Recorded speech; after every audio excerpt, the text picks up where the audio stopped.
Doktor Məhəmməd Tağı Zehtabi kirişçi təxəllüslü yazar və şair 1923-cü ilin 12 oktyabrında Təbriz yaxınlığındakı Şəbistər qəsəbəsinin Çay küçəsində anadan oldu. Zehtabi 18 yaşında ikən Azərbaycan qəzetində məqalə və şeirləri ilə çıxış etdi.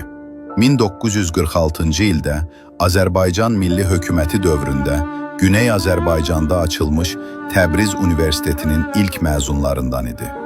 Universitet təhsilini başa çatdırmaq və İrandakı rejimin siyasi təqiblərindən yaxa qurtarmaq üçün Quzey Azərbaycana köçüb və orada qısa zamanda Azərbaycan tarixi, dili və ədəbiyyatına aid bir neçə kitab çap etdirmiş və Bakı Dövlət Universitetində Şərqşünaslıq fakültəsində dərs demişdir.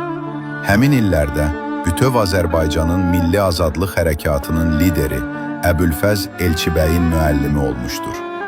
Onun o dövrdəki yazdığı şah əsərlərdən biri 1946-cı il Pəhləvi rejimi tərəfindən türkcə təhsilə və danışığa belə yasaq qoyulduğu dövrdə "Sən osan, mən də buyam" şeiridir.